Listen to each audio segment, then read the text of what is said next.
Welcome welcome all to episode 239 of the Xbox Expansion Pass, recorded on Saturday, August 17th, 2024. I am your host, Lohr, the InsipidGhost, as always, joined by my co-host, the intrepid Captain Logun. Today, we'll be discussing the inevitability of Xbox titles heading to PlayStation, more Gamescom scuttlebutt, and Tango Gameworks seems to be alive and well with Hi-Fi Rush 2 possibly on the way. As always, we hope you enjoy the show. Logan, we like to start the show by offering words of kindness to those who have made our gaming weeks better. But first, how are you, my friend? I'm doing good, man. It's good to see you. It's been a very busy week again. I imagine I'm probably not gonna have a not busy week until September. I would imagine. But as you can see, I have changed location. I am now in my master bedroom, and I have someone coming today, hopefully, to check out the spare room, my old office, and keep on with the whole like moving forward thing. How about you? Very cool, man. I'm glad to see the progress, I should say. I'm doing well on this fine Saturday. I'm physically and mentally very tired because I've been on summer vacation, and that's required different types of mental energies. Resting, obviously, way more resting than like being at work, but like more coaching and stuff. And now I'm going back in work days, a lot of academia and helping adults get prepared for their upcoming school year and teaching them how to get ready. And so I'm very tired. You know what I mean? Why? I'm tired, Why the adults? Well, a lot of because over half the teaching profession now did not go to college to be teachers. So they're what we call lateral entry or residency or whatever the jargon is for whatever state they are from or which you're listening from. And so we have to prepare these intelligent or hardworking people to how you instruct young people. You can call them what they are. They're former Little Caesars managers. There it is. There it is. I would never desecrate my now peers. I would never do that. But let me give shout outs, if you don't mind, to the incredible people that have already arrived into our chat. X-Baking Gaming is already here. He was first to call us out for being 12 to 13 seconds late. I know. Kevin Ainsworth was here, fresh off a great episode of Project X Talk, where half of the nerd chat was there. Bacon was not there, but Bacon crushed it in his episode of the nerd chat, which I watched yesterday whilst I was working. I listened to that. So they both had great episodes this week, which were fantastic. Rick Davis is in here. I have not listened to Spreading the Nerd this week. I will. Happy Cloud Gamer just arrived back from Disneyland Paris. That's awesome. Good to see you, Happy Cloud Gamer. Rick Davis, it's you're dropping the pizzas in there. And then, of course, the amazing Nisa Hauer, who regularly arrives and supports, and we appreciate you all. Nisa. Yeah, good to see you. Good to see you. So, Logan, we like to start the show with words of kindness to people that have made our gaming weeks better. I have one that I'd like to start with, if you don't mind. Yeah, go for it. I saw one of our incredible people in our Discord, which remains just one of the most uplifting and positive places for me. Anubis is going on vacation next week. Now, Anubis, I've gotten to meet in person, just a great human being. And in going on vacation next week or taking time off from work, he has like a list of games he's planning to play and that he's excited to complete. And I love that feeling for him. Like I think Control was on the list. I forget the other two that I saw, but like he's so excited to just have time to play games. And there is something special about getting to just play games. You're distracted me because you're holding up the very cool mug. Sorry. He's got a long list of games, including Control, to play. Yeah, I'm just excited for him to get to like have time to play games and like check some things off the list. I know for me, like I'm working my way through the Doom remasters, which is just they are immaculate. They are so good. Man. I mean, Doom is great, but like most people have played Dooms 1 and 2, and I'm working my way through all the like added content. So there's probably about 5 Doom games worth of content here from all the various episodes that have been released by Night Dive and id and the different people that have kind of had their hands on Doom. So I've been playing through like master levels, which is just incredibly difficult. I'm about done with that. They've got new episodes in there, and so I'm just really enjoying it because they did such a good job with the remaster. So yeah, I've had a great That's weekend, really so I'm cool. excited for him to get to play through his stuff. Yeah, it's nice. I wanted to shout out my girl, a chick who is finished Gears 5 with me this week, which holy cow, that was a heck of a game, man. Dude, like that Really that is it. I can see why people are excited for Gear 6 now. Yep. It makes a lot more sense. Yep. Holy cow. I was not expecting the twist at the end where you have to kind of figure out like what you're gonna do. I genuinely think that this is a disservice to the Gears franchise. I feel like that was a big mistake they made to give that twist there. Really interesting. Are you talking about the choice that is made? I'm talking about the choice. Because there are two things at the end of Gears 5 that are surprising for people. Yeah. The choice I think was very interesting. And I'm glad I didn't have to make it because I was not playing the character that needed to make that choice. Gotcha. But yeah, that's a fun game. So shout out to A Chick for going through Gears 4 and 5 with me at this point now. Very excited for E-Day. Very excited to see like if we're actually going to ever get a Gear 6, because I think Coalition 4 was definitely like the test run. They're like, hey, we need a Gears game. Can you do one? They're like, sure, we think it's a Gears game. And then 5, you can definitely see like, oh, they knew what they wanted to do. They had a whole plan. They built it out really well, and it was just fantastic freaking game. Some incredible people arriving here. Big Boss and Fuzzy Belvedere. Fuzzy, it's so good to see you. I love Fuzzy's content. Rick Davis agreeing that the choice was a terrible idea, and a Happy Cloud Gamer getting to have some time to play himself, knowing kind of what it's like, and commenting that there is Game Pass paralysis right now because there's so many things there and so many movies. I totally get you, man. I mean, I've been almost exclusively Game Pass games for the last 2 months, Logan. Aside from Fortnite, I've been playing COD, Lords of the Fallen, Still Wakes the Deep. Oh my gosh, there was another one in there. What did I just play? Not Doom. There was one other one. Flintlock. Yeah, Flintlock. I 1K'd. Doom, of course, did arrive into Game Pass, but it's multi-platform, so it's terrible. And there's just so many great experiences. I think just Game Pass is just giving the goods, and we are certainly ripe for more Game Pass love this holiday.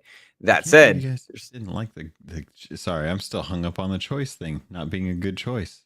Well, it's such a departure. It's such a departure from what Gears of War was for 5 games, 6 games if you count Tactics, 7 if you count Tactics and Judgment. Hey, Megadads is in here. Good to see you. Hey. Luke, give me your thoughts on Tron Ares. First of all, Megadads. Care about Tron. Tron is one of my favorite. Tron Legacy is one of the best movies of all time. The soundtrack is immaculate. You've never talked about any of the Tron Ares stuff at all. Oh, because I just nobody else to talk to with it. But I want to give a shout out to Megadads. Okay, we'll talk. Because Adam Lennart is. I was thinking about this the other day. XEP is coming on its 6th anniversary, I believe. Started in 2019. Math. And it was Megadad's leader, Adam Lennart, that helped me get audio together, helped me prep the show, helped me figure out how I wanted to make a podcast. And so I was thinking, as I arrive at anniversaries, who do I thank? Absolutely Adam Lennart. So that was on my mind the other day. Edward, good to see you. Edward's one of our newest patrons. It's good to see you, bud. So my thoughts on Tron Ares. I'm lukewarm because I see Jared Leto attached, and that worries me. I really loved Tron Legacy, but like it didn't cook in a way that appealed to everybody. Like to me, it was wonderful, but it did have some slow portions and such. I show that in my classroom every year when we discuss themes and we discuss like allegory and how you can reference gods and goddesses, because that whole movie Tron Legacy is a Christ project and a Hercules project descending into the netherworld, saving souls. It's pretty interesting. So, all right, so first off, it's a fantastic film. It's great soundtrack. It's pretty much a perfect film. Tron, like Daft Punk did a fantastic job with the soundtrack. Tron Ares, I'm very worried about because, again, Jared Leto, crazy guy, really probably shouldn't be pushing stuff the way he does, but somehow manages to get things greenlit. I think that the whole Nine Inch Nails soundtrack thing is going to be fantastic because Trent Reznor is a musical genius and He did a really great job on understands. the recent Team and Team film. Yeah, he understands music really, really well, and I think Nine Inch Nails. You know, if it can't be Daft Punk, I'd happily take Nine Inch Nails to do it. Mm. So, but man, Yeah. I can't. Oh man. I'm cautiously optimistic, lukewarm. I will be excited when it arrives and see how it goes. But I regularly listen to that soundtrack from Tron Legacy, and the visuals remain just beautiful. So Yeah, yeah. definitely realized one of the the clean aesthetics of like a cyberpunk future better than anything else has, really. Very much. That's a good point. That's a very good point. Yeah, the choice in gears. You need to go back to that. Sure. That is, I think that is very much a thing that should be allowed in games. I think if we're gonna allow you to pull the big gun, hit the big red button, you should be able to make the character choices, especially in a game like that. Especially considering the choice that you can make and knowing how that leads into the rest of the story. Like, that's a big choice. Without spoiling, what we'll say is that the players are given a choice for which primary character could live or die, and it's a narrow choice. You only have a few options there. But my problem with that, Logan, is that you have Gears 1 through 4 plus Judgment, where you are making a linear pathing where you are going through and killing your bosses, killing your enemies, getting to your arenas and taking down everybody there. But it's an entirely linear experience. And Gears 5 alters the formula a bit with some Y-linear stuff. Gears 4 did some good stuff with vehicles in a way that we've seen but not seen. But in Gears 5, it opens to wide linear, and that's a big gameplay change, but it goes over quite well. And then you arrive at that option that is completely new, 6 games, 7 games in, and it then requires the narrative of the follow-up to adapt depending on the player's choice or negate the player's choice entirely when they choose for you what the canon version is. So I think that is where I get frustrated, because in a Mass Effect franchise, they've built storylines to lay down and track according to your choices. Yeah. Fallout, Starfield, etc. They do that. Gears has never been about that, and the gameplay doesn't lend itself to that. So I guess I was okay. Talk to me. Why do you disagree? Tell me more. Well, the gameplay has nothing to do with the story choices that happen in this. The story has all been something that's been passively fed to us through all of the games. You know, we didn't get a choice in any of the deaths that happened to any of the characters in the games. We never got to have the agency to be able to try and decide who we were going to save. And in a game like Gears, where you are so intimate with your squad, you have just a handful of people. Tough choices have to come up at some point, and you aren't given any agency to decide who your favorite person is. Think about this. When did you play through Starfield and make a choice about who was going to live and who was going to die? About halfway through the game? Probably about roundabouts, sure. But you made a choice and you stuck with it. And it doesn't matter like what's canon or what's not canon, right? When it comes to the expansion. No, and that team is building that game and offers that game from the get-go as that's going to be the idea of it. It's an RPG. Gears of War is not an RPG. I mean, it has RPG elements to it. You're wide linear, going around collecting things, leveling up Jack, finding power weapons throughout. There's points on a map that you have to go find, little things you need to go clear out. It's becoming a lot more RPG than most people were probably willing to think of it as. But that being said, like, there's no reason why Gear 6 couldn't have the ability to build into the story the choices that you made and bring forward with that. It's not like it's a lot of choices. It's literally one choice and one choice that you have to make. There's no reason why they couldn't push that forward. And if anything, it really made me sit there and think like how you were going to actually manage this, because one character was going to be amazingly devastated depending on the choice that you make. And then that same character could be amazingly empathetic given the choice that you make. And, that's just something that I think the coalition is willing to dip their toes into, because they're a strong enough developer now with Gears to be able to have that ability to bring a little more scope to the game itself. Edward in chat saying Bethesda doesn't traditionally have an ongoing story with a handful of characters. I tend to agree. Like, you don't have an ongoing story there. What would you say about that in comparison to your comment on Gears? I mean, Starfield is a brand new entry into the IP, so it sets a new standard for what they do or don't do. So them building out storylines with specific characters and having a small squad and then allowing you to have some sort of critical choice based on who lives and who dies is obviously a breakaway from what they're traditionally doing, and probably something that is bringing more people in to care more about the characters that they are actually making. They want you to play as the no man person, but they also want you to experience all of the different storylines that those characters have. Why else would they build in such a in-depth way to replay the game through New Game Plus? Mm-hmm. Chat, what do you guys think? Because I'm not in favor of a choice-based system in Gears just by the nature of the campaigns. But do let me know what you think. Happy Cloud Gamer saying he did play Gears 1 and 2, doesn't really remember the story. Does he need to play it over? I would say yes.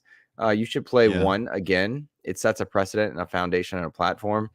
2 is perhaps less important story-wise than 1, but I think it is pretty pivotal. Like, each of the games in terms of campaign has a very important story, with the exceptions of Judgment and Tactics.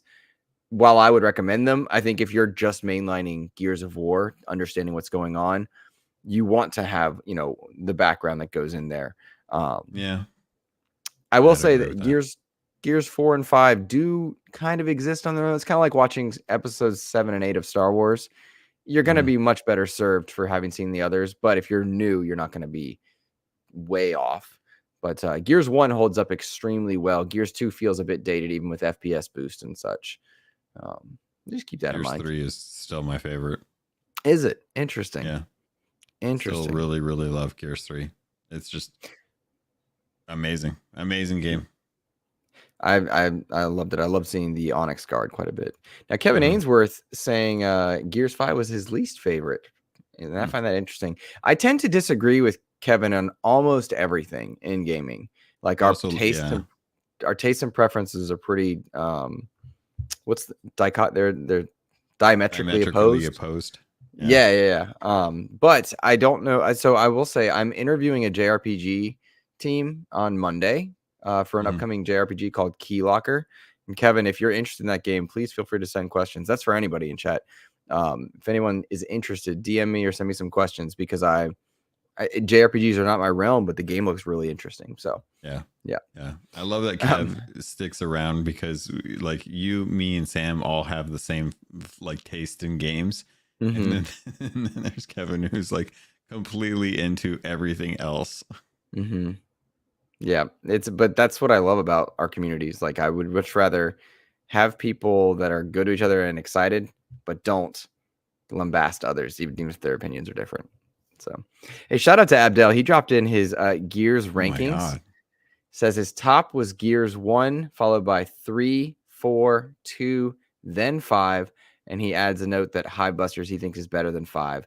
I would never rank it that way. That's very interesting. Yeah, it's very interesting. I definitely wouldn't. I would say 1, 3, 5, 2, and then 4. Interesting. I would go 5, 1, 2, 4, 3. 3 would be at the bottom. But when you make lists like this, that's like ranking your Christopher Nolan movies. They're all amazing. You know what I mean? Everyone's gonna do it too, and everyone better be picking The Dark Knight as their number 1.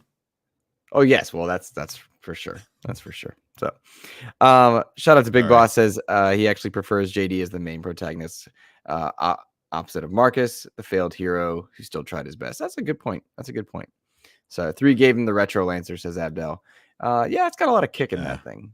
So. Dude, the freaking charge with that, like just running forward and spearing grub. Oh my god, feels so good. Feels good. I actually prefer the old Hammer Burst in Gears 1 as opposed to the modern Hammer Burst. Oh really? Yeah, which is a rare thing, and most people don't. Sorry, I keep talking over you because I'm excited about this. Please. No, I like it. I think the hammer burst in the original ones was a little more of like a little bit of a sniper, more like the MK in 5 than what the old hammer burst used to be. Like the new hammer burst is more like just a quick spread, but it's not nearly as like snipery as the original hammer burst. Yeah, I'm not a fan of the Marksa. Not a fan of the Marksa. I don't like the Marksa. I'm good with it, but I don't enjoy it. Interesting. Okay. Yeah. Hammer burst or Marksa is my loadout. I leave the Lancer ammo for everyone else. Edward is a man after my own heart. No love for Gears Pop. Gears Pop was my jam. I loved Gears Pop. I loved Gears Pop. Talked about it a lot. I did. I really loved Gears Pop. So my son's in chat. Good to see my stepson. Joseph Moran is here. Good to see you, buddy. Hope you're doing well. Let's see. We had some good times in the new Fortnite season. They did a lot of really cool Marvel updates. Really impressive. They really did cook on this one. This is not a half-baked update to Fortnite. This close to jumping in last night with Kevin and Joe. It was fun. It was fun. You would have enjoyed it. They really did a great job with incorporating the Marvel elements and really an interesting direction to see just what's going to happen with Disney's partnership with Fortnite there. And I will tell you the mechanics, the flight mechanics that they've added in. You fly around like War Machine and Iron Man, and the mechanics are so impressive that I will say time and time again, I'd very much like to see. I'd absolutely like to see a game in the Fortnite engine that is specifically, I don't know, Star Wars or Marvel, because they're just that good. So, dude, it's wild. I keep thinking like Fortnite really is the Ready Player One of our time. Like very much so. Everything's in there. I can't think of an IP that's not in there that I care about. Yeah, that's fair. Tron's in there. Yeah, it's one of my favorite. It's one of my favorites. I want the original ones to come back, man, dude. I missed out on picking up like the OG Tron skins, and I was so mad at myself. I got like the ISO ones, but I was like, this sucks. I really wish I'd gotten the originals. Like, I have too much money. Games cost money to make, bro. It's live service. Oh, I know, but it's like $20 for one skin or something. Is like, it's hard. Yep. Rick Davis, not happy with my opinions on weapons in Gears of War there.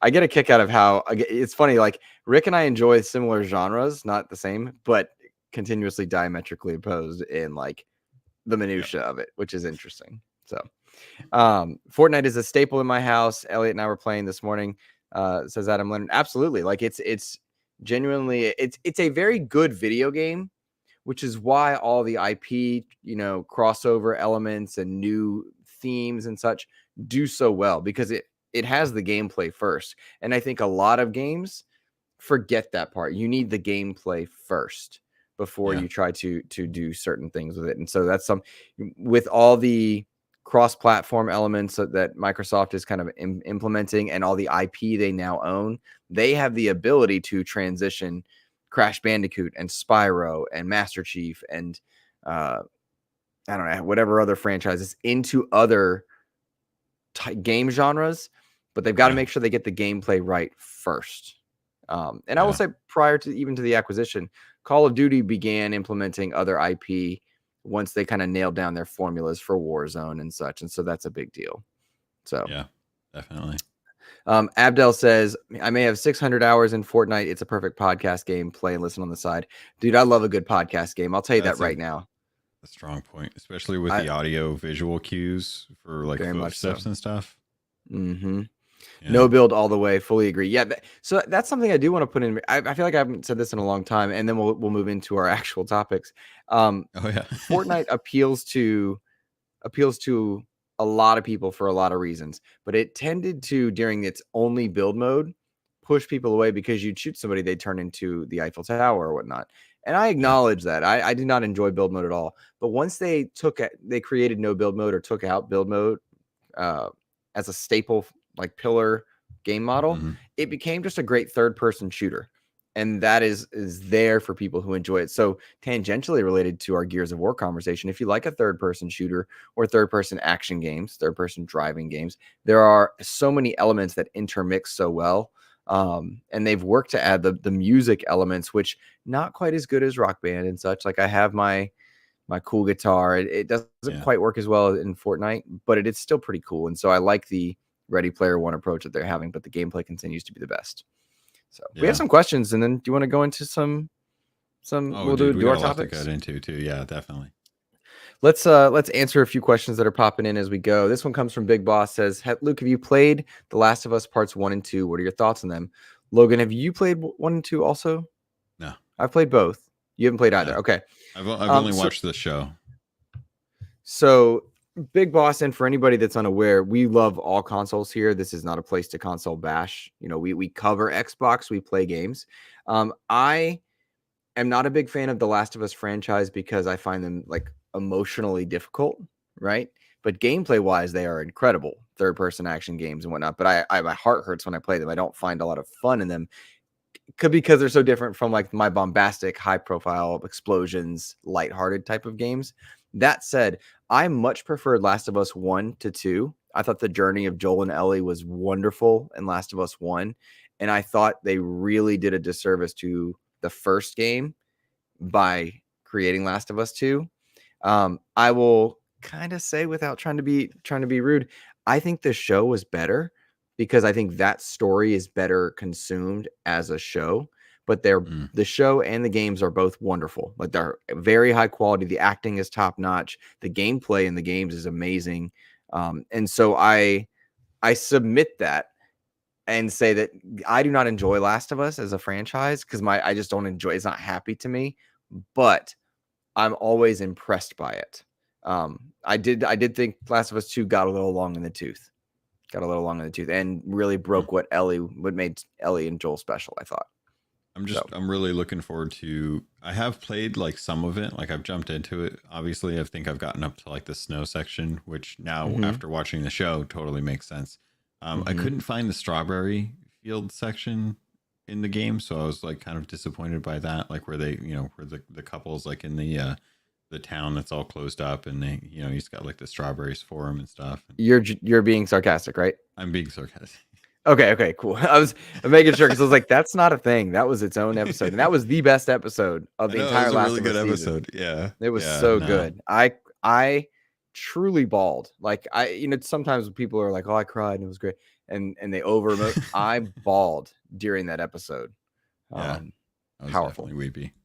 Powerful. I would look forward to jumping into The Last of Us. I think when I did, it was right at the start of COVID. And as soon as I started off and everything started kicking off, I was like, I don't know if I can play this right now. Yeah, it's a little too real. It's heavy. It's all very heavy. It's like and tons of people dying and stuff, and this pandemic happening, and I was just like, oh God, like I don't need this during COVID right now. Now that we're past it, I feel like I probably should go back to it. But I think I've got Flintlock, and there's one other game on the docket that I wanted to jump. Oh, Outlaws, Star Wars Outlaws. Those are like the two right now that are like my upcoming like wants. So I want to jump into Flintlock and jump into that. But I would love to go to, like Dead Island 2 or what's it called? The Last of Us 1 and 2, and kind of work through those. Elden Ring too. I feel like Elden Ring, I want to give like a proper choice. You just listed 3 very different games, all in terms of quality, approach, and look, you're going to go to the buffet. You don't just pick like the one thing that you get all the time. You get like a little bit of this, you get a little bit of that. You got steak, chicken nuggets, and broiled chicken. Like you with a brownie on the side. Hell yeah. And they're all good. Just to be clear, I think they're all good. You stick it next to the shrimp, and you have like your steak. Okay. It doesn't make any sense, but dude, that's why it's a buffet. That's why it's a buffet. It's fair. Game Pass, man, it treats you well. I maintain that's why you buy an Xbox is for Game Pass. Yeah. Because all their strategy is multi-platform, and so that goes. Can we quickly acknowledge our patrons, given that we're a half hour in and haven't started our topics, and then we'll get to our Tango Gameworks and all that. Okay. All right. So I do want to thank 2 people. We had 2 new patrons this week, which is a rare find. Most people don't go to Patreon lately. But Jack Gillespie, Sam, both through support our way over on Patreon. And so I'm grateful and appreciative to them. Thank you guys so much. I want to give a quick heads up to anybody that is subscribed to Patreon and you're using Apple Pay or your Apple device. Apple is going to start taking a portion of that and not giving it to the creators you support if you're using your Apple device or Apple Pay. So please know that and then make your choice accordingly. So if you support anybody over on Patreon and you're using Apple Pay, Apple's going to take a portion. Just jump on your web browser, switch your payment method or whatnot. It's a way to go.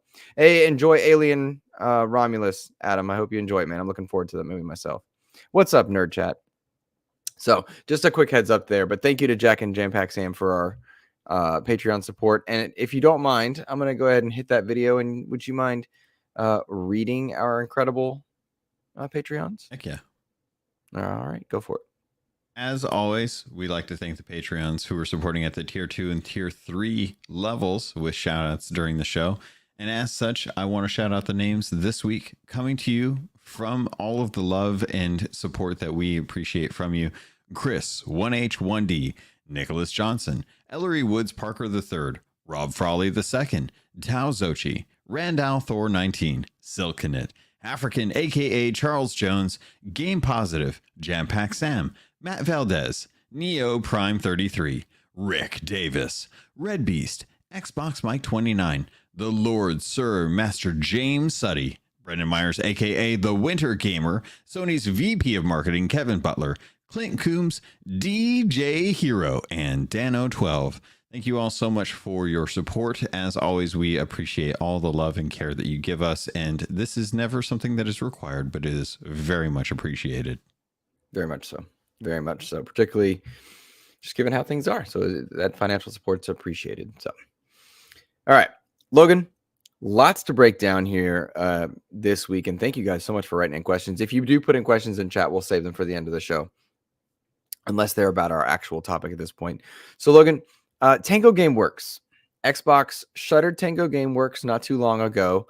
I think we were all very frustrated because in conjunction and the timing, we saw them shut down Tango Gameworks after the incredible Hi-Fi Rush. And then Matt Booty came out and said, we want small award-winning games. And it was just really a kick in the craw because this was not a high profile. This was a highly critically reviewed exclusive for Xbox that eventually made its way to PlayStation, but a game that has a lot of personality. And so to see them shutter that studio with all the talent that Tango Gameworks has and the IP that was under it, including The Evil Within and Ghostwire Tokyo, it was really a kick in the teeth.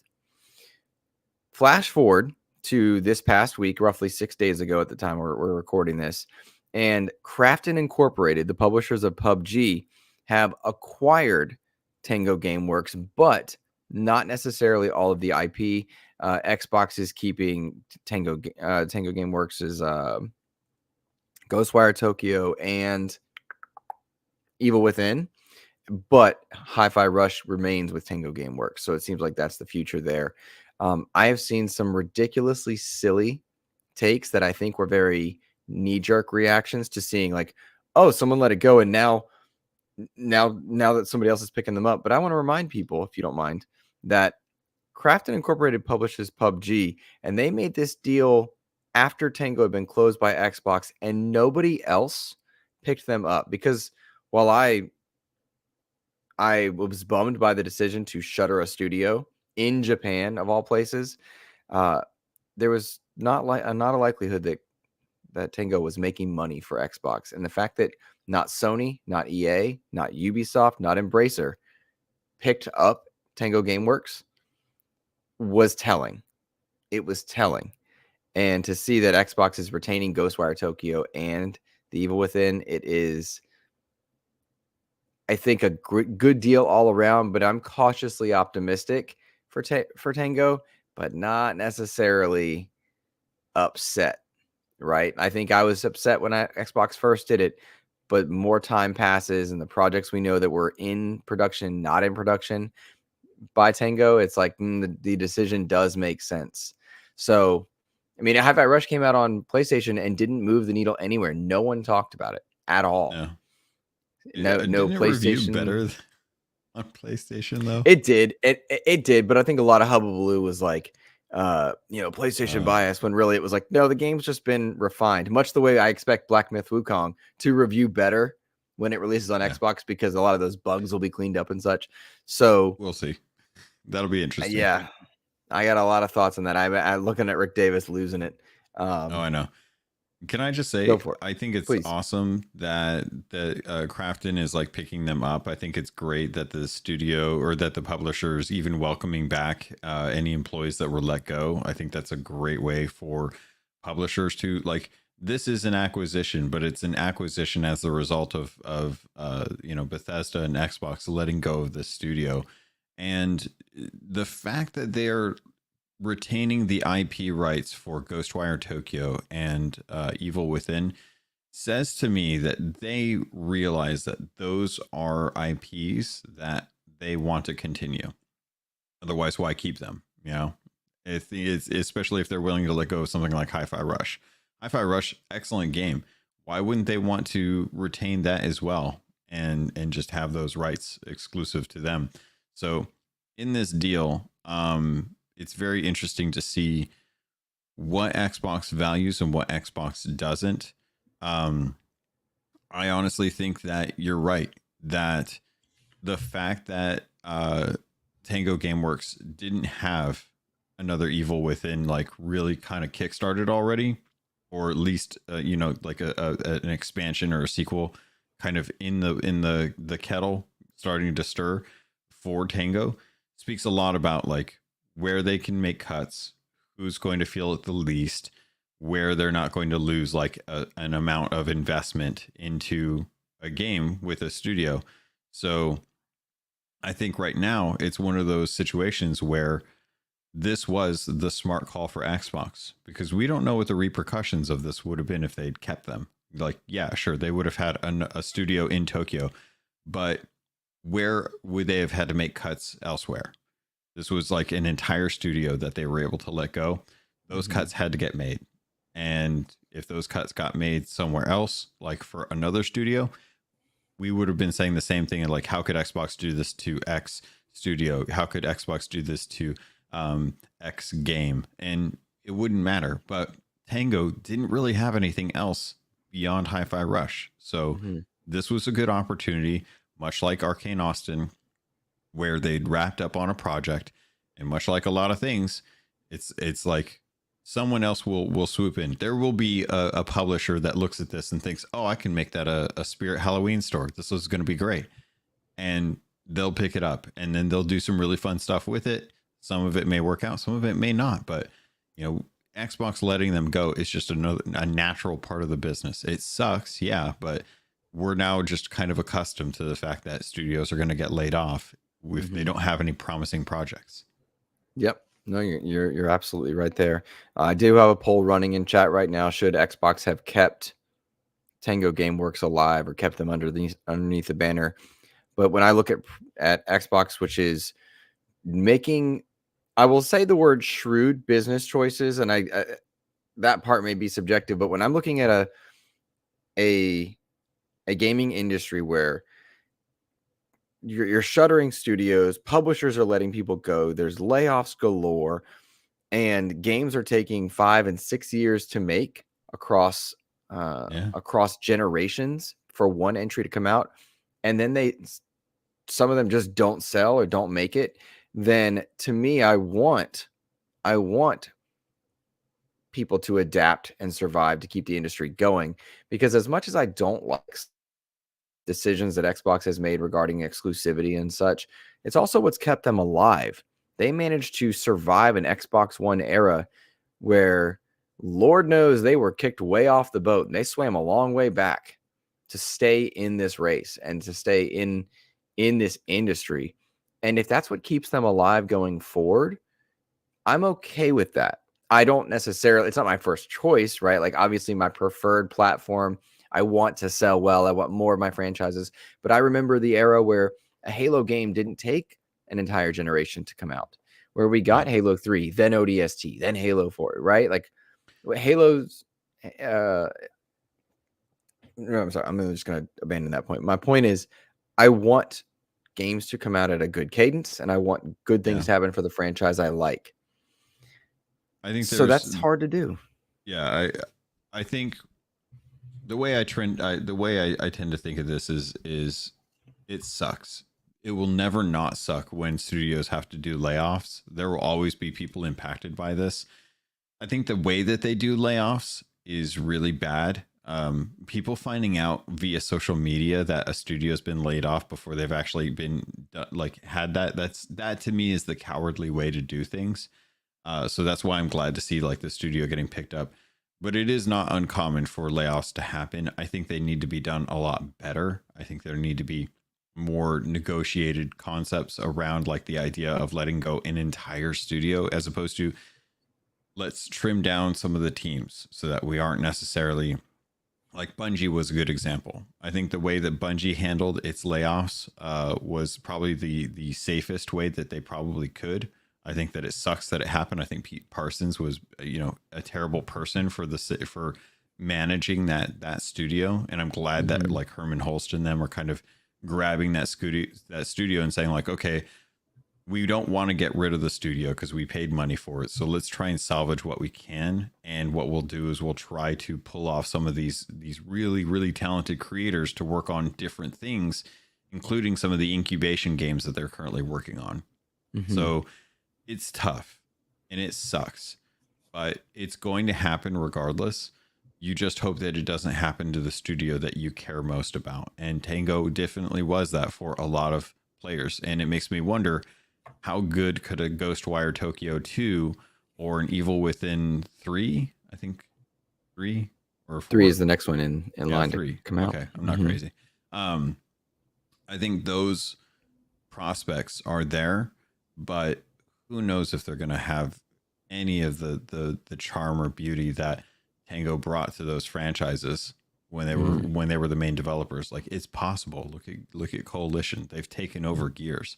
343, not as good as stewards for Halo off the bat, but eventually make their way. Whenever the Halo Master Chief Collection team gets their hands on Halo, Halo's in a good place. But that team does not always get first picks on when the next Halo gets made. So it's possible, but what else are we going to do? Like, we have no choice. We're not the ones that are making these calls, and we can't make purchases based on the prospect of whether or not it's going to close a studio. We shouldn't be buying games that are good or okay or mid or really, really great and think, I hope this is the thing that keeps them alive, because that's just not necessarily how we should be making our purchases. Right. I think it costs a lot of money to run a studio. Xbox has tried and failed time and again in Japan. I really wanted them to do something special with Tango, but clearly Hi-Fi didn't move the needle for anyone. I mean, it was a really great critically acclaimed game, but like the majority of people I've ever spoken to have very high praise for Tango, for Hi-Fi Rush rather, but they didn't beat the game.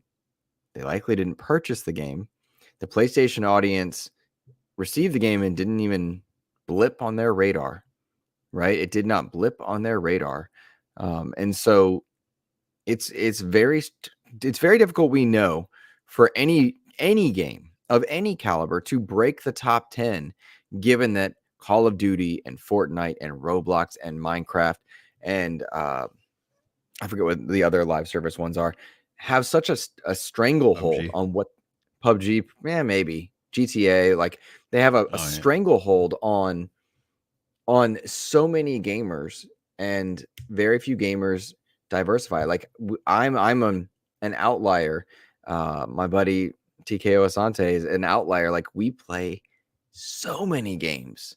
We graze and play lots of different games. Most people have 1 to 2, and that's what they enjoy. And I think that's what makes it difficult for smaller titles when they don't hit. Do you think Hi-Fi Rush would have done better if they didn't have the rhythm mechanics? Absolutely. Yes. And I'm not knocking that. That's what made the game unique. But like, that also made it very difficult for people to get through. I struggle with the rhythm. I know our friend Nisa struggles with platforming, right? And when you add in multiple aspects that can make a game very unique, but I think it did lock some people out to finishing it or whatnot. It's a shame. I think it stinks. it's a bummer. But think about it with Crash Bandicoot and Spyro. You know, like we would have more of those games at a faster cadence if they sold better, and those are well revered, popular IP mascots. Mascot platformers too. It says a lot that the only platformers that seem to really sell are the ones that come from Nintendo. And I mean, we're talking like decades worth of ingrained in your childhood IP there. I think the game would have done incredible if Switch 2 was out and it went there. Oh, I can't wait for the Switch 2. I think it's going to be an injection into the industry for sure. Yeah. I really want to know. Did you see the report about Xbox now getting firmly into handhelds? And actually, yeah, there's a lot of handheld elements for them. A lot of them purchasing screens and such. However, Scuttlebutt says that might be for HoloLens, but their UI, their backend stuff, they're all building towards handhelds. Yeah. So yeah, we've seen plenty of love and support for. I mean, they're rebuilding like their store experiences for the handheld. It's like, why would you do that just for third-party hardware at this point? Like, why not use that and take advantage of it and use the third-party hardware as kind of a backbone for creating what you think is actually going to be the next Series S, which I'm going to be honest, man, if they come out with a Series S handheld next gen, I'm there for both systems. I am as well, but I'm very cautious about any supplemental gaming hardware from a first party because Switch is at Nintendo's main deal. Yeah. Phased out their DS, didn't do a Wii U 2, right? Like the Switch was it. It became their main focus. And then you look at both Sony and Microsoft. Microsoft as a company, not even their gaming division, really has botched a lot of hardware from Zunes to Windows phones, right? And then Sony, I genuinely think the PS5 is a badly designed, aesthetically speaking. I'm not talking about their hardware. It's I'm not ugly. Gonna pretend like it's I know ugly that. looking. It's ugly. What were they thinking? But they don't support their other supplemental hardwares from Vita to PSVRs 1 and 2. And so, getting into hardware is a very, very scary thing. So why not just support ROG Allies and Steam Decks and such? And I'm not arguing or taking a position because I'm just not wise enough to do it. I mean, I can't argue you on this because it's an easy win. Like you sell your console material on other people's hardware. You don't necessarily like they've been doing this since the flippin' 80s, man, with Windows. Like we know the play works. Like they pull open to page 1 where it says sell software for hardware. They're like, okay, yeah, I think that works for Xbox. We'll do that. And it's hard to see that, but I think at the same time, you take a look at what they wanted to do with the Series S and the Series X, and they wanted to have that entry level hardware for the budget gamer, the one that doesn't game all the time, maybe has like a couple games that they want, and they just need to have that next gen experience. I could very much see them wanting to continue that mindset, continue that kind of play, and just say, look, we see the success with the Stream Deck. We see the success with the ROG Ally, with cloud gaming in general is still a very big passion of ours. We see the success that the Switch has had. It's clear that people want to have gaming on the go. And one of the biggest markets for gaming on the go is Japan. And one of the biggest troubles that Xbox has had is getting a foothold in Japan. I think the Series S has done a really good job given the constraints that they have with just space over, in their apartments and stuff like that. So I think going handheld may be the best of both worlds for the Series S and for different markets, with them going into that mindset. They can finally actually compete head to head against the Switch 2, because I guarantee you, whatever the Switch 2 is power wise, the Series S could do comparable and still maintain all of the next gen desires that gamers would have compared to like a Stream Deck or a ROG Ally.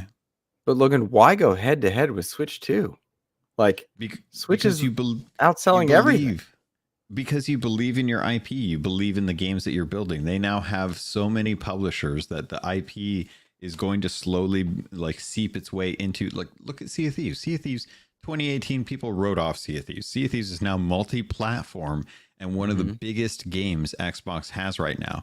You gotta just kind of, believe in the IP, let it breathe, give it time, let it work out. We've got plenty of good games coming, and I think if they do something that goes head to head with a, like, think about like if they had like an Xbox handheld that actually did start taking advantage of like Spyro and Crash and Blinks, and started getting some more of these like kid friendly IPs onto handheld consoles where kids could actually like touch the screen, play with a controller, build in that generational desire to use controllers the way that we grew up. I think there's a market there, just like the Switch has, that if you offer another $300 console that is handheld, much like the Switch, there's a good chance that you're going to scoop up other gamers that want experiences. All the kids that grew up playing the Switch right now, they're going to want bigger games, better games, and on the form factor that they're used to.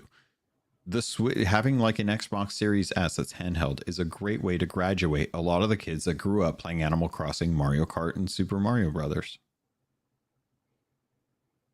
I want to agree with you, but I just don't think it's gonna. I just don't think it works like that. If it did, all those Nintendo gamers would be buying Xboxes and PlayStations already, and so But I they just don't have the form factor. I don't think that is the thing. I just don't think that's what it was. But I'm not knocking it. Like, I want to believe that, but Xbox is indicating on every level that they are willing to put their games where customers are, and developing an entirely new piece of hardware outside of something they've ever done before just doesn't make sense to me in order to compete with Steam Deck, Switch, ROG Ally, etc. Now, to exist alongside as an option, that I see happening. To compete, I don't. I just don't. But that I'm not trying to transition the topics. Keep the idea of a handheld, but Xbox is going multi-platform. We've seen it happen with Pentiment, Hi-Fi Rush, Sea of Thieves, and now this last week, we're seeing several substantial reporters come out and say, beyond just a rumor mill, they anticipate another Xbox game going to PlayStation, which feels very obvious. What the internet has begun to do is speculate on just what game it might be. A lot of people are pointing towards Forza, as like Nate the Hate and a few others are putting out teases about Mexico, or landscapes that suggest. Well, Mexico, by the way, is where Forza Horizon 5 is located. Just for anyone that's teases for that. I was listening to Project X Talk in the Nerd Chat, and they speculated the possibility of Hellblade 2, which kind of makes sense given that Hellblade began on PlayStation. I could also see Microsoft Flight Simulator show up over there. State of Decay, even, possibilities. I think Forza is the one that makes a lot of sense. But regardless, the idea of more games going to PlayStation doesn't thrill me, but it doesn't upset me either. It's a matter of just which one. Yeah. Logan, Hellblade kind of made a lot of sense to me when I thought about it. Yeah. Killer Instinct as well. Yeah, I mean, it does. And this was, it's funny because I was thinking about this when I was working on the show notes last night, and I definitely think that like State of Decay 2 is a prime move if it's soon, like October soon, because I think like throwing State of Decay 2 over on PlayStation would do two things. One, it would give a spoopy game for PlayStation gamers to jump into that they'd never gotten a chance to really try out. It's at the point now where it's kind of like end of life. So a lot of it is just all of the content that's available there. The community is great. It's really nice to have like people that you can call in and stuff like that. But I think that what they might do with that would be a way to try and create fans of the franchise across multiple platforms, so that when State of Decay 3 is closer to launch, they may go full multi-plat on that one to try and like kind of the way that like Doom is going to be multi-plat, so that they can actually like get some more sales off the bat with State of Decay 3, historically something that's a smaller IP. But I think that would be a really interesting thing to kind of see like how they actually manage that, because I think that would be a good choice. I think honestly Hellblade 2 probably the best choice given how poorly Microsoft actually like marketed that game to start with. So giving them another chance to really get some sales in over on PlayStation, so that you know, like they actually make some money on that game, would be nice, and it would kind of be a good way to kind of round out the Hellblade franchise on multi-plat at the moment. I think Forza is obviously going to be the most popular. It's the one that has had the least updates as of late, and it is probably one of the bigger games that they had when it did launch. It launched alongside Halo Infinite and actually pulled in really good numbers on Game Pass day one, and in that early access, that week early access. Was it? I feel like it was a week. I don't know why, but that was a really good game, and it makes sense. I kind of wonder what people will think when and if Forza goes over, if they will start to try and compare it to Gran Turismo, given that it's not motorsport. So when I say Forza, I'm talking about Horizon. Are you talking about Forza Motorsport? No, I'm talking about Horizon. Okay. I think that would be a good pull for them to actually push over on PlayStation. But the inevitable like comparison between Gran Turismo and Forza, because Forza has motorsport, but obviously people are going to be looking at Horizon and thinking like, oh, so this is what they offer over on Xbox kind of thing. Right. But I genuinely think that Horizon is one of those games that everyone should be able to play because it is just an amazing like arcade racer. I think Horizon is a great fit to go anywhere. It does feel strange because it's a pillar, and it was a pillar through the Xbox One generation. And so that'll be odd because Gears of Forza Halo was Xbox for a little while. And thankfully to me, all the Horizon games have been just top notch. And whenever people are like, no, this one wasn't as good as this one, again, you have that Chris Nolan argument. It's like, okay, you're dealing with great and greater, you know? So whatever game it is, I hope it does well and allows the franchise to keep going. I will say that Hellblade 2 is one of my favorite games this year. It's one of my games of the year, but it didn't do well at all on Xbox. Like, it just didn't chart, didn't blip the radar. It was over in a flash, and there's a lot of people that are just forgot it or didn't even know. Maybe arriving on PlayStation will help it. I think I like the model of sell the game everywhere. Game Pass gets you your time there, because there are two great subscription services, two fantastic ones in gaming, I think. Ubisoft Plus and Game Pass. Those are the two that are just, to me, fantastic services. And I have to remember now, as I kind of adjust my perspective on the gaming landscape, Game Pass is the platform, not the hardware, right? Like, Xbox is moving forward with Game Pass and selling their games. Like, a good example, you mentioned Doom the Dark Ages. I'm so excited for, and this Doom collection that just came out, which is just incredible. I'm having so much fun with it. It was sold on PlayStation for $10. It's sold on Xbox for $10. It's sold on PC for $10, or you can get it in Game Pass where that exists. And that, to me, just seems to be Xbox's model going forward. And I have no problem with that. And a lot of people in the Xbox community also are like, well, you know, it's not supporting such and such. If you get it in Game Pass, you can buy the game. You don't have to have Game Pass. One of my stepson, Joseph Moran of the Trophy Room, he doesn't have Game Pass anymore. Okay. He buys his games. Nothing wrong with that. Nothing wrong with that at all. We have a lot of comments in chat. Some really interesting ones as well. Do you want to call out any of them? I'm scrolling myself. And shout out to Kay Asante, who's traveling right now. Good to see you, my friend.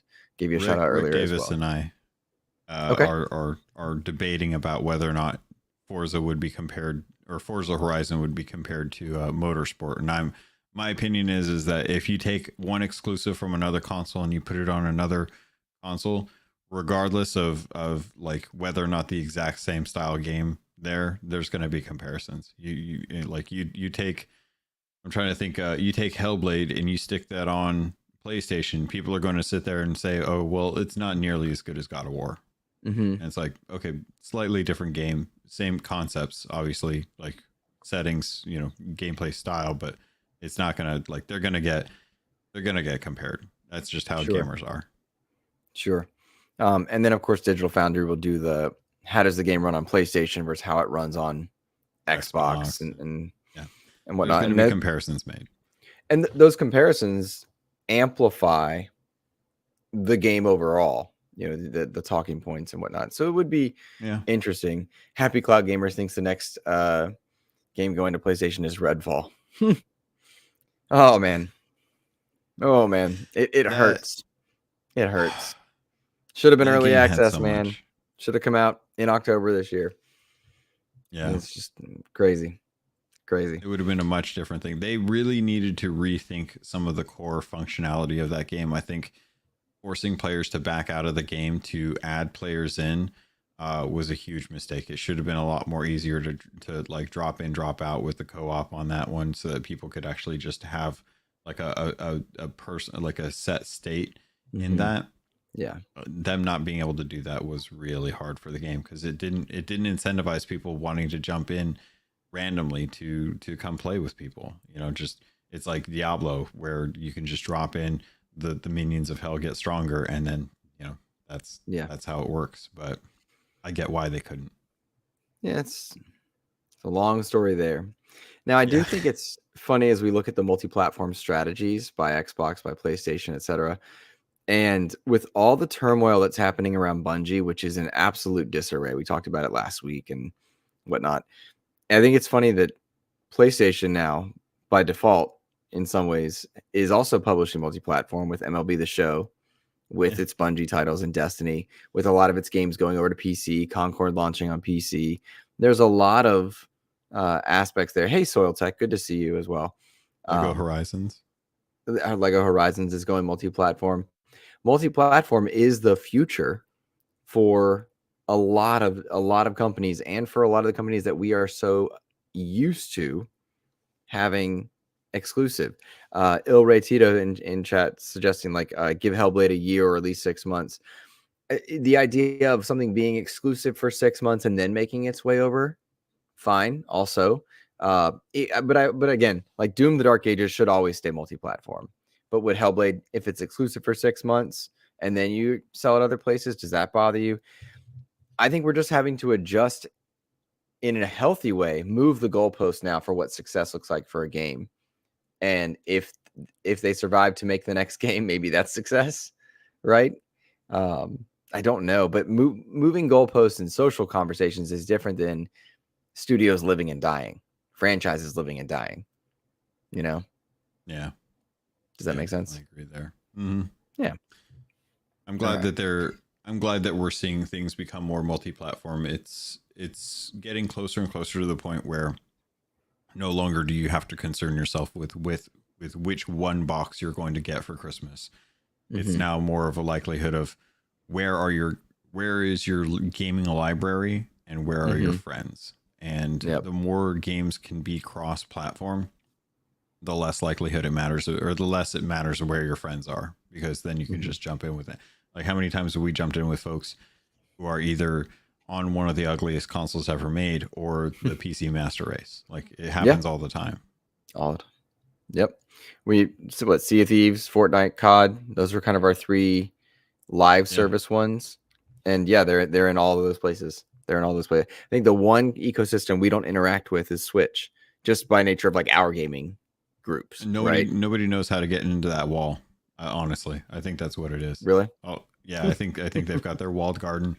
We all like. I mean, I can't actually see it. My Switch is like behind the tissue box in GG over here, but you can kind of see like the little Zelda amiibo that I got back here, like the Guardian.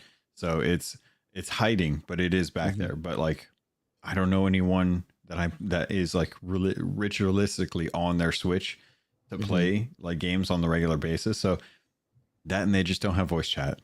Like, if they got voice chat, I feel like a lot more people would jump into Switch, because otherwise it's like, who am I going to play with? They also, because of the hardware differences, like, even if you wanted to play Fortnite, you're still going to be siloed off to like the mobile people. You can't play with your Xbox and PlayStation and PC people on Switch, because the hardware is just so underpowered compared to what's available. So, sorry, I apologize for cutting you off. No, you're good. I have not used Xbox chat in probably a year. I've only used Discord. I mean, And they've upped the integration levels and they're improving its integration even more. What about you? Yes. I have used Xbox chat like on and off, but that's usually when it's with people where we don't like actually have like a Discord that we're all part of. I think that's still where there's a good place for Xbox party chat, is because you know, you don't want to add another server to your group list and you don't have a group going in DMs to really jump into. Because as far as I know, Xbox on Discord, Discord on the Xbox still doesn't give you the opportunity to pull in what's it called? The group DMs or DMs that you can call people through. So if they make that functionality available, like if I can actually go into, say, like our group DM and actually like start up a party chat just based off of that instead of the private server that we have for Discord, I think that would make the integration a lot easier. But I also don't think that they need to be relying solely on third parties integrations, as we've seen with like Twitter.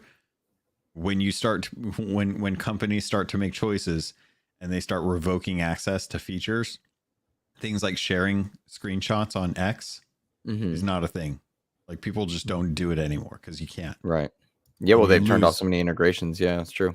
Yeah, so like relying solely on like group chat for like Discord on Xbox, not necessarily a smart play. Fair. Well, let's transition here. Right now, Xbox we're on the eve, I guess you would say, of a pretty big Gamescom. We have friends that are there. Shout out to John Sikomiko from Xbox Era and for launching his new card game, which is really cool. I backed it on Kickstarter. Very cool there. But Gamescom is set to bring in quite a bit of Xbox news, which is pretty dope. Each day is going to start at roughly 9 a.m. Eastern, 6 a.m. Pacific. Here, because of course it's in Germany this time, right? Is that right? It's always in Germany. It's always in Germany. That's what I thought. Okay, just making sure. And Xbox is going to have hands-on elements for Age of Mythology, Ara History Untold, Vessel of Hatred for Diablo, Fallout 76's new Milepost Zero, Elder Scrolls Online's Gold Road, and Towerborn. They've also got they've laid out what their 3 days will entail. And in the first day, you're going to get developer interviews for games like Stalker 2 and Starfield Shattered Space, as well as Atomfall. That's pretty darn cool, all things considered, just to think that, like, all right, we're ready. We're rearing up for Stalker 2. I will say, Logan, I think people are realizing that Stalker 2's story, like the story of how the game is coming to players, is going to be likely more impressive than the actual game itself, which nobody gets to be mad at. But more and more I'm seeing that people who have played and seen Stalker 2 it's less revolutionary than I think they had put the pedestal on for it. And I got to see it at Play Days, and it reminds me of Metro, though it doesn't play the same way. It's just, I think Stalker 2 is going to be really cool, but I think it's going to be one of those games that makes its way to PlayStation the way that Ken of Bridge of Spirits made its way to Xbox, and we'll move on.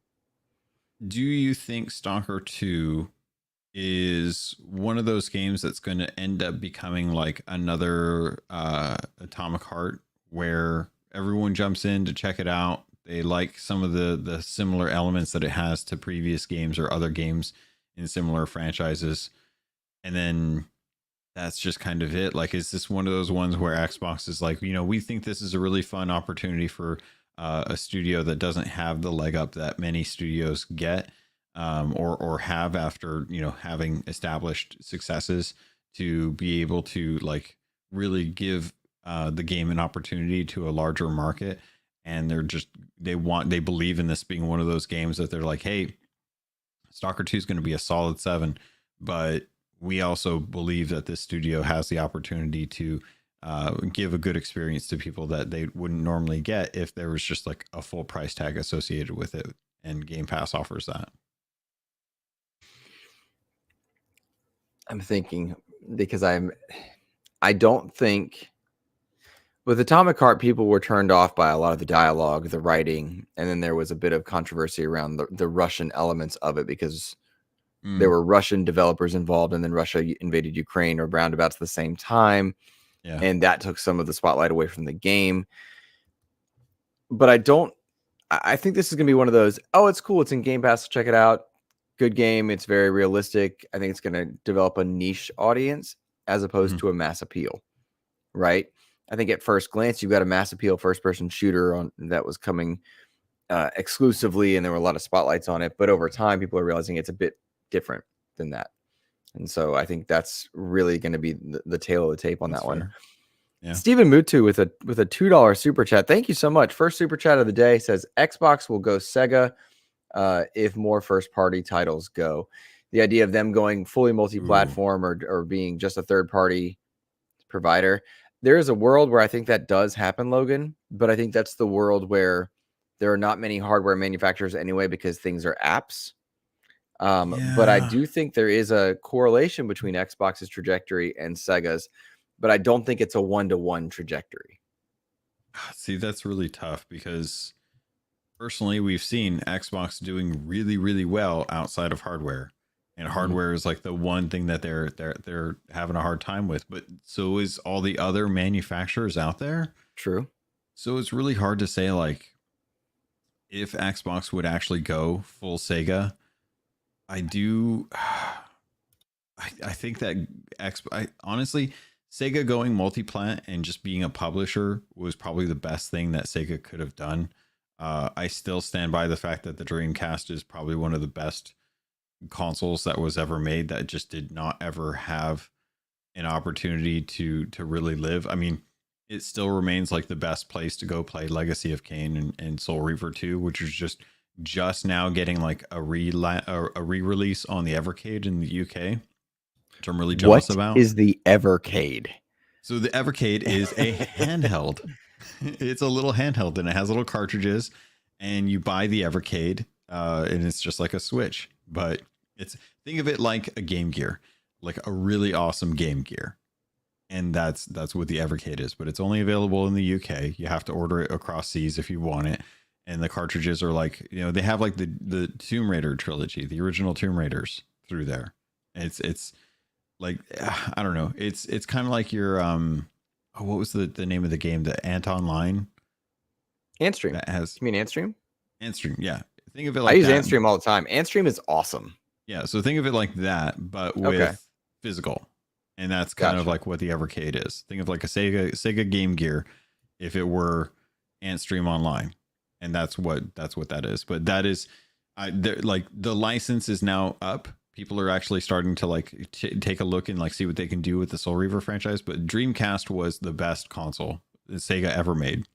And even with that, they still couldn't manage. So if the Xbox Series S and X or the successors to that are the same that the Dreamcast has, because we've been talking about this for months, dude. We've been talking this for years. The Series X doesn't feel like it's being utilized to its full potential. True. And that's the same issue that the Dreamcast had. It was too much too soon, and it just wasn't utilized that well. So it's really interesting to have that concept of like you can have the best console on the market and still end up having to fold and go full third party, go full publisher. So I mean, the possibility, the trajectory's there, the possibility is there. It was also the best thing that ever happened to Sega, but I would hate the idea of a marketplace without 3 competitors in the hardware space. That is a scary prospect, because if Xbox is gone, Sony's going to dominate the high end, and they're going to change their pricing real quick. You're right.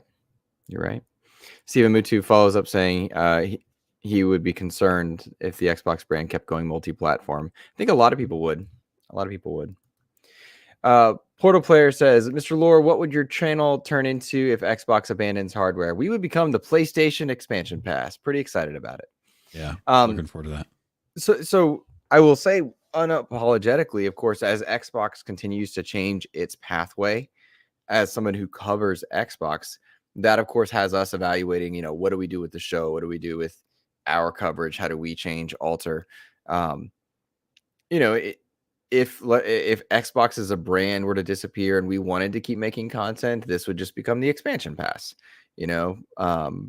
But I don't think that's the issue or a big concern. But of course, like anybody, it's a matter of how do we stay relevant, stay practical, and enjoy what we do.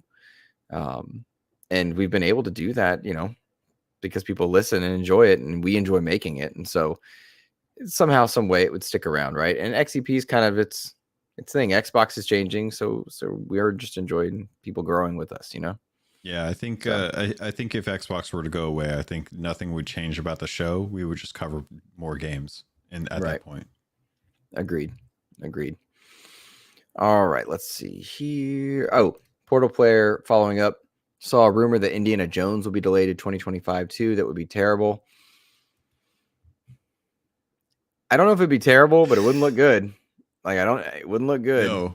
No, especially after delaying Avowed, it'd be like, well, you guys had too much, and now you have nothing. Yeah. So that would be really bad. So I think something tells me Indiana Jones is going to be sticking where it's at. Plus, it's in the Gamescom lineup. Yeah. So what day is it? I think it is day 3. Mm-hmm. They're going to be doing giveaways around Indiana Jones and the Great Circle. They're going to have more walkthroughs and stuff. Like each day is going to have like more walkthroughs and developer interviews and stuff for all of them. I mean, we got World of Warcraft: The War Within is literally launching on the 26th. That's going to be one of the biggest game expansions for Xbox. That's not even on their consoles. So it's going to be very interesting to see how that goes. The whole Vessels of Hatred, same thing. Like that's going to be huge. So there's a little bit of everything from what would have been BlizzCon that is now kind of packed into Gamescom, and it's all under like the Xbox brand, which I think is a fantastic way for them to start kind of showing like, hey, these are all Xbox now, and you can get all of this content straight from one source. And it'll be interesting to see if anything comes out from all of this that will kind of tie Xbox and Blizzard a little bit closer together, because at the moment Blizzard is still pretty siloed off on PC, at least with BattleNet. And we haven't really seen, like, I have COD of War. All right. I don't even know what that was. I have Call of Duty downloaded on my PC through the Xbox app because it's on Game Pass, and I don't have access to that through BattleNet. Like I still have to install it through BattleNet if I want to be able to play it through BattleNet. But BattleNet's where all my friends are for like Blizzard titles. So it's really weird right now. It's really strange, especially if they ever announce World of Warcraft to be coming to the Xbox app. Then there's going to be 2 places where you can download it with 2 completely different friends lists. And they need to figure that out because that is not fun.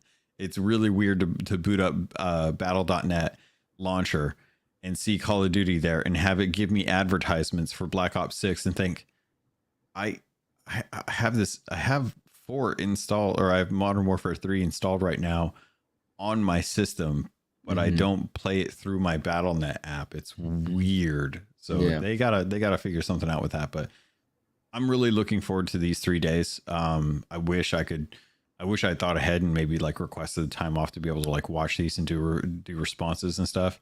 But it's going to be cool to see if anything fresh comes out of these that we wouldn't necessarily have seen if they'd done like a BlizzCon, or if they'd done like, we don't even know when the Call of Duty special is going to be. Like it's usually in September, but I don't think we have a date for that yet, do we?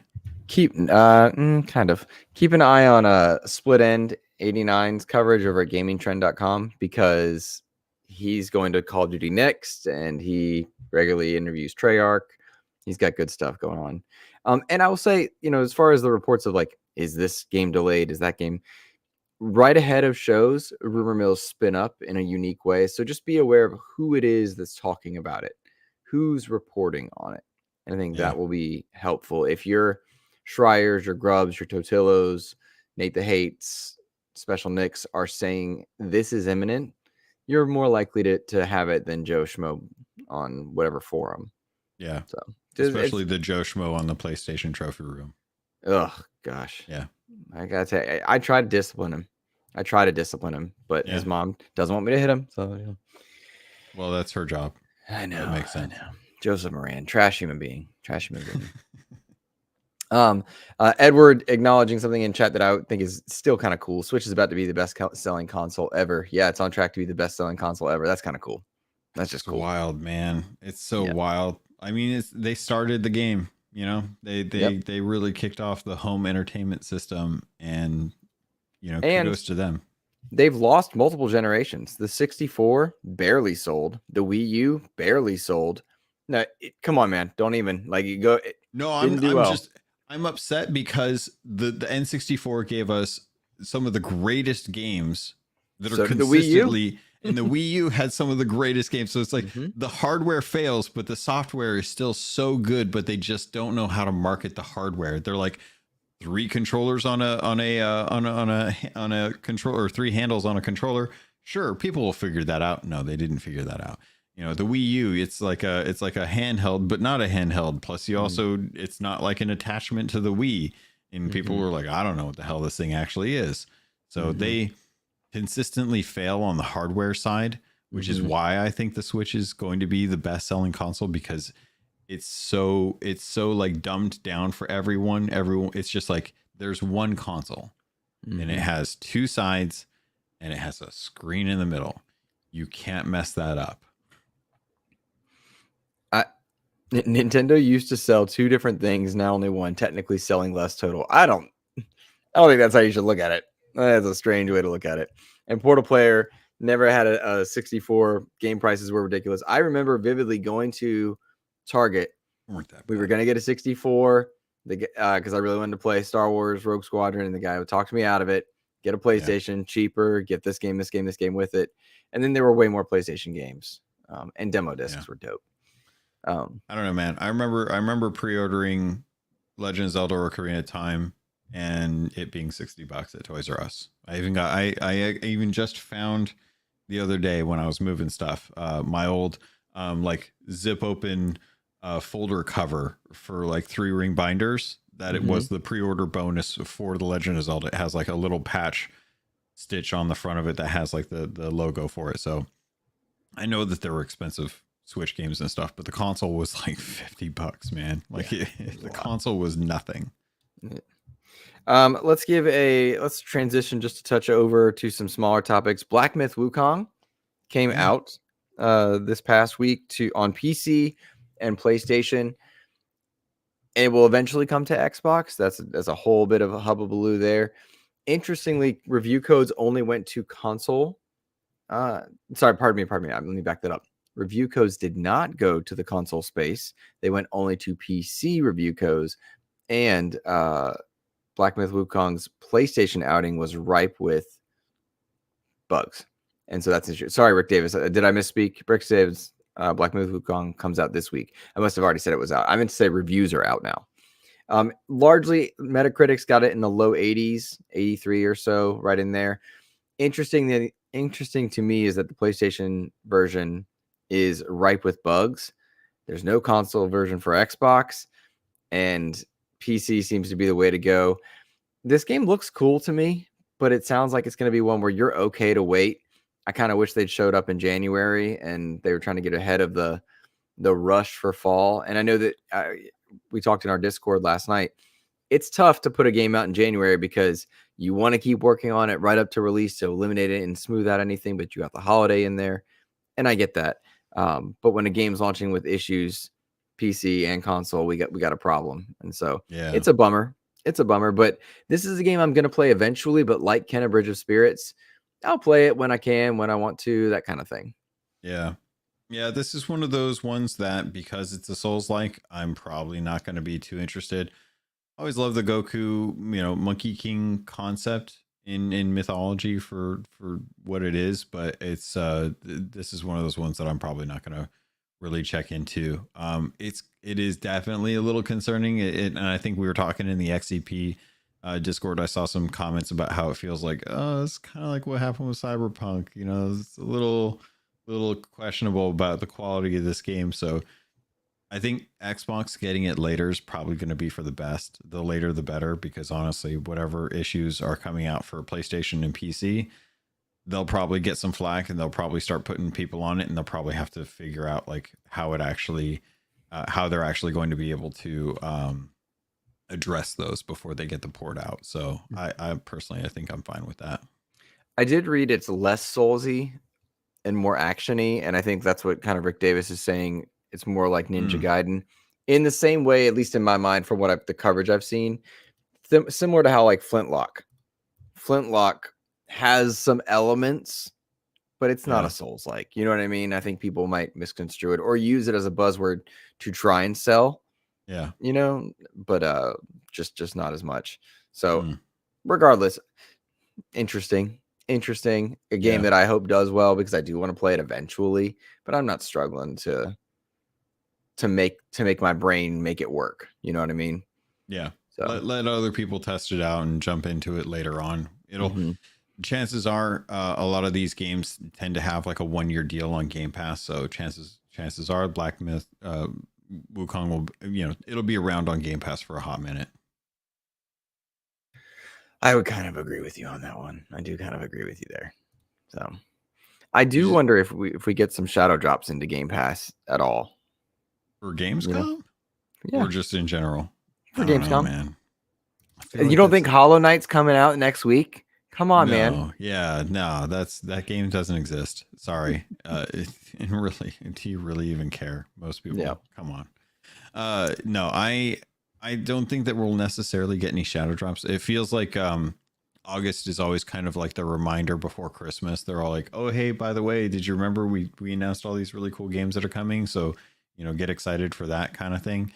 So I'm not really expecting any shadow drops. It'd be cool to get some of the interviews, because I think last time, at least for 2023, we got a lot of insight into the Activision Blizzard acquisition from interviews that were happening with Phil, and a lot of conversations that we're having, especially with like I think last year's in particular was some of the conversations around Starfield and what people like.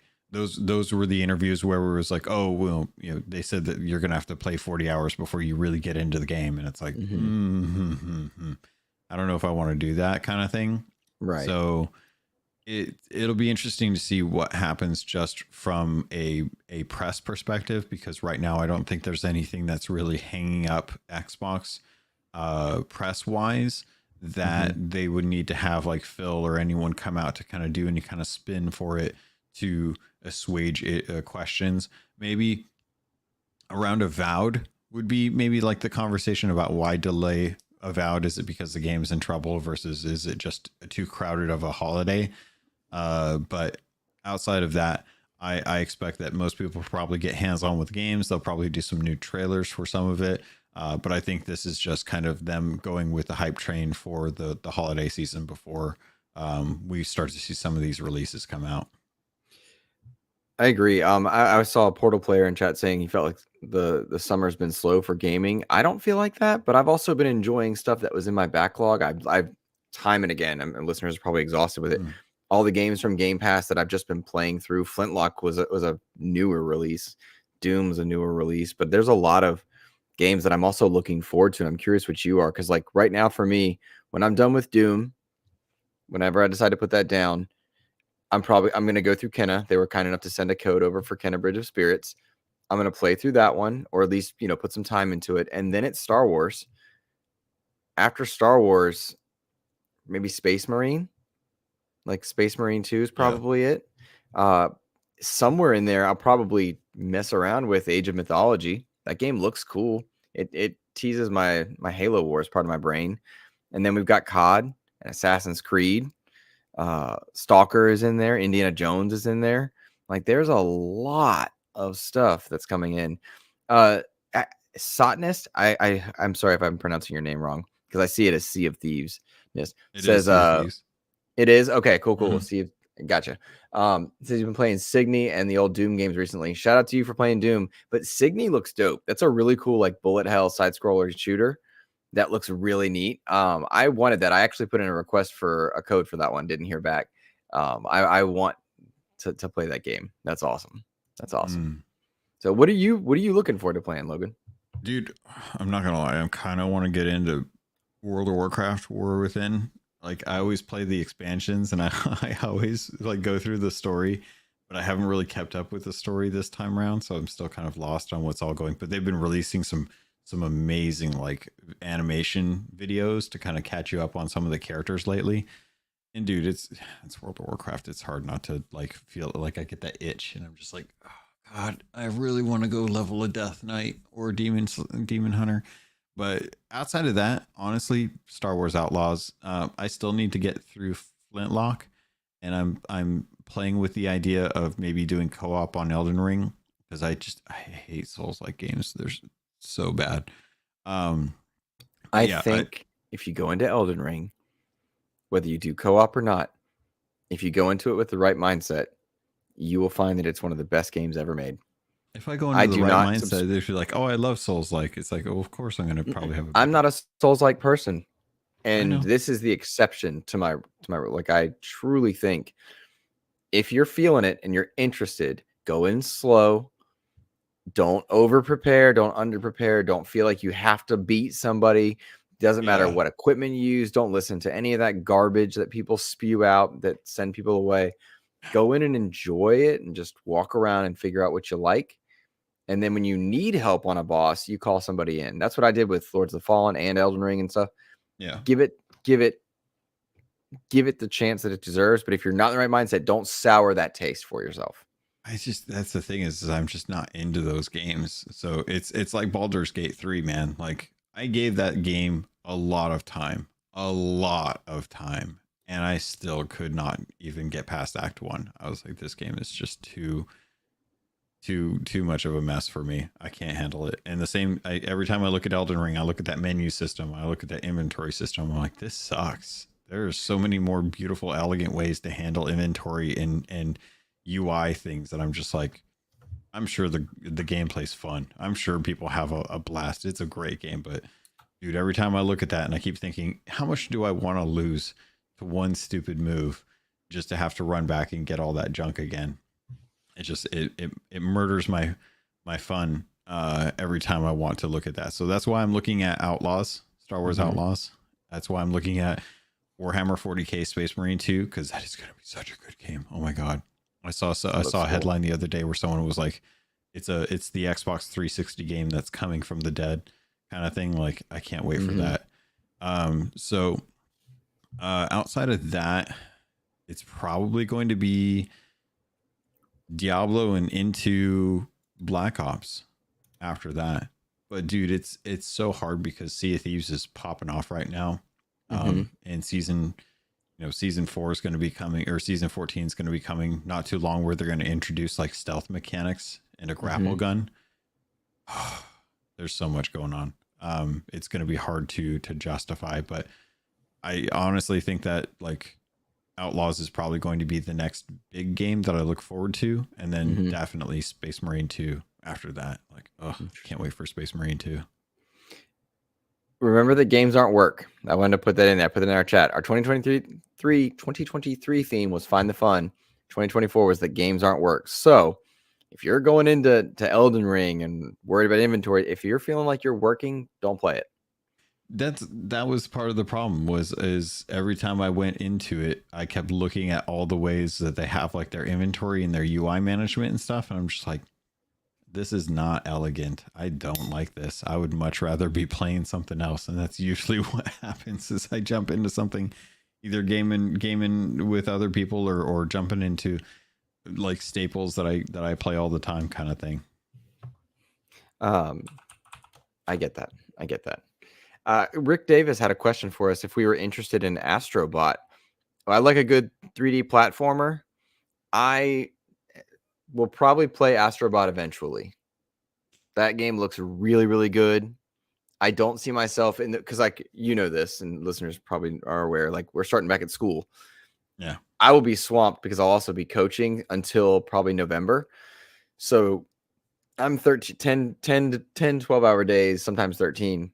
I doubt I'll have time to play Astrobot because I want to play Kenna and I want to play Outlaws. And like, those are my 2 games. And like, I even told our friend group last night, like, I probably won't be online for multiplayer as much except on weekends, because when I do have game time, I'm going to want to shut down and not talk to anybody because I'll have been like emotionally on all day. So I will probably play Astrobot eventually, but I will be so swamped that I probably won't get to it right away. I think that's a good podcast game. Honestly, there's no story, there's no dialogue. It's just gameplay. I think that'd be a really good one. I probably won't jump in. I got the little Astrobot like demo for the PlayStation 5 when I got that, and I didn't even finish it. Really, it's so good. After a while, I was like, okay, it's the same old thing. I don't know, dude. There's something about having like a Mario game where you're familiar with the characters and you have like a loose story that you're kind of going through. Like, obviously, like, I think Mario Odyssey is probably one of the best Mario games that's ever come out. And the story in that is so simple because it's just the same exact thing, but you still want to play through it because they came out with like interesting, different types of gameplay mechanics that you just never saw in any other Mario game. I look at Astrobot and I'm like, cool. This is like the bare min for most platformers. Like, nothing here is really stretching. It's just cute and fun and nostalgic. And I didn't have that kind of nostalgia for the PlayStation the way I do for like Xbox or Nintendo. So it was like, it's okay. But I recognize it. It's not something that I think is going to be one that I'm jumping into. Gotcha. We're kind of wrapping up our last questions here. Do we expect to see an indie release date at Gamescom? Yeah, I would think so. I think so. Now's a good time to announce it, especially delaying Avowed. You want to have a date for pre-orders. You want to get people hyped up for it. A lot of it just kind of comes down to when in like November or December are they going to drop it? Because I don't think that they're going to position it in a game where people are going to want to have it sit. I don't think Xbox is trying to position it for like a game awards, like game of the year thing. So I think they'll probably put it out either early November or early December, but I'm leaning more towards early December. Gotcha. Sorry, I saw the cat tail. It threw me off. Me too. Quick mention about Cat Quest 3. Ellery is close to finishing their review for us for that one. So that's good. That's awesome. That's good. And one day we'll get a Creatures of Ava review. One day. Hey, guess who lost more progress? No way. Yeah. Put out that review. It's your experience. No, it's definitely going in there. The first bit of it's great. No issues whatsoever. And then keep running into save issues where the game either locks up or something happens to it. And the autosave is good, but it's not nearly as strong as it could be. So I've been having to do a lot more frequent saves on that, which is frustrating, but game's fun, having a good time, but they need to iron out a lot of those save issues and lockups because that's just been really killing the experience for me. So I want to get to the last biome, and then I think I'm going to wrap that up and actually just put in the review because I would rather people get a chance to have like a full experience because I don't think a lot of gamers have really heard too much about it. But I think it's worth getting into, just fully aware that game has a lot of like lockup bugs that really will kill your experience. Yeah. Alrighty. Steve Muto, I coach the middle school soccer team where I work, and then I help with the high school sometimes. But yeah. Alrighty, guys. That's going to be it as we start to wind down. I will say thank you to those of you who have checked out my review for the Arctis Nova Pro wireless headset. Absolutely love that so many people are starting to check it out. Really appreciate you guys. If you have not clicked the like button, I will ask you to do so, and the subscribe button as well, because podcasting can be difficult to be found. And so we appreciate you guys doing that. Thank you, Stephen Mewtwo, for the super chat earlier. We appreciate you. And if you do enjoy our content, patreon.com/Xbox Expansion Pass, or if you're willing to become a channel member or gift a channel membership, that helps us out as well. Logan, what do we have coming for Keelhauled? My buddy Caleb's coming on. We're going to be talking about the Burning Blade, our experiences with it, Just season 13 in general, just kind of keeping up with the news, what they plan to do. There's some big changes going on with the weapon meta that I'm curious to hear his thoughts on that. So he and I are going to be recording probably later tonight or tomorrow, and then the episode will go live on Monday. So hopefully that'll be coming out as usual. I want to spend some time getting into the actual like editing of the review for Creatures of Ava, because I mean, unfortunately, like as you can see, like I'm in a new place. I still have a lot of cleaning I need to do because I need to get the room and the bathroom cleaned up and the rest of the space. Plus, my ex is still coming over to get some of her stuff out of the place. So life, unfortunately, has been sucking a lot of my time outside of work and gaming. So I'm hoping September everything will be locked down and I'll start getting back into that old school routine of just like, all right, cool, done with work, log on, play games with friends, go to bed, wake up, go to work, log on, play games with friends, kind of thing. Red Beast reminding us again. Yeah, we said it at the top of the show, but we'll say it again. If you are using Patreon via Apple, you'll be having the Apple tax soon. So if you want to change your payment method, good call out, Red Beast. I should double take that for sure. Yep. So, alrighty, guys, that is going to be it from us. Have a fantastic rest of your week. Take care.